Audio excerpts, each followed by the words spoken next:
আসসালামু আলাইকুম রহমতুল্লাহ। আজকে সকাল থেকে শুরু হয়ে গেছে আমাদের ব্যস্ততা। কারণ আমরা যে ভুট্টাগুলা ভেঙে বাসায় নিয়ে আসছিলাম ওইগুলো আমরা গতকাল রোদ দিছিলাম। তো ওগুলা শুকাই গেছে, আজকে আমরা এগুলা ভাঙানো শুরু করব। তো এখন মোটামুটি 6টা বাজে, আমরা এখন থেকে শুরু করব, দেখা যাক কতক্ষণ লাগে। আর এই মেশিনটা হচ্ছে খুবই বড় আর শক্তিশালী মেশিন। তো উনি বলতেছে যে এটা খুব বেশি সময় লাগবে না। তো আমরা বেশ কিছু মানুষ আজকে দেখি কাজ করতে হবে, কারণ এই মেশিনটা নাকি অনেক দ্রুত কাজ করে, যার কারণে আমাদের লোক বেশি রাখছি আজকে।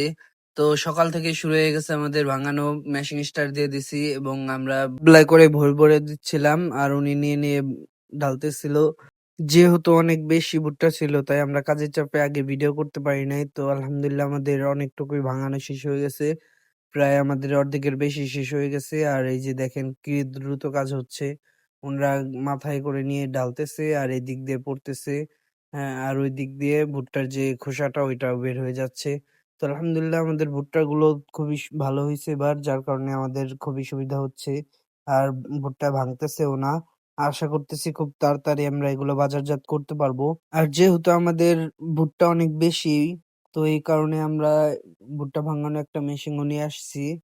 তো ওইটা দিয়ে আমরা এখনো পুরোপুরি রেডি করতে পারি নাই, যার কারণে ওনারটা দিয়ে ভাঙানো। তো এরপর থেকে আশা করা যায় যে আমাদের নিজের মেশিন দিয়ে আমরা ভাঙাতে পারবো। তো দেখুন খুব তাড়াতাড়ি কাজ চলতেছে।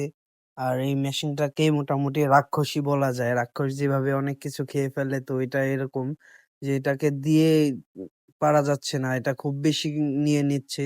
আর এইটার সাথে অনেকজন থাকতে হয়, তাছাড়া এটা মানে কাজ করা অসম্ভব।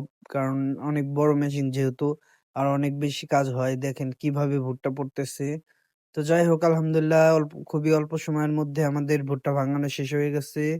তো কিছু ভুট্টা আছে এগুলো আমরা রেখে দিছি, যেহেতু আমরা আমাদের মেশিন নিয়ে আসছি একটা ভুট্টা ভাঙানোর, ওইটা পরীক্ষা করব যে ওইটা কাজ করে কিনা। আর আমাদের যে অন্য সব জমির ভুট্টা আছে ওগুলো যেহেতু এখনো পাকে নাই, তার কারণে আমরা ওটা এখনো আনতে পারি নাই। তো এই কারণে পরীক্ষা করার জন্য আমরা কিছুটা রেখে দিছি। এরপরে আমরা দেখবো এটা দিয়ে কিভাবে ভালো হয় কিনা। যদি প্রবলেম হয় তাহলে তো এটা চেঞ্জ করতে হবে, যার কারণে আমরা অল্প কিছু ভুট্টা রেখে দিছি। তো এগুলো আমরা নিয়ে নিয়ে এক জায়গায় জড়ো করতেছিলাম। তো এটা হচ্ছে আমার ভাইয়ের ছেলে। তো ও খুবই কাজে আগ্রহী। হ্যাঁ, দেখেন ও নিজে নিজে করে ভরে নিচ্ছে এবং নিয়ে নিয়ে ঢালতেছে এক জায়গায়। তো যদিও আমরা সাথে ছিলাম, ও শখ করে করতেছিল, এই কারণে আর ওকে বাধা দেই নাই। তো যাই হোক, এই ছিল আজকে আমাদের ভিডিও। সবাই আমাদের জন্য দোয়া করবেন। আসসালামু আলাইকুম রহমতুল্লাহ।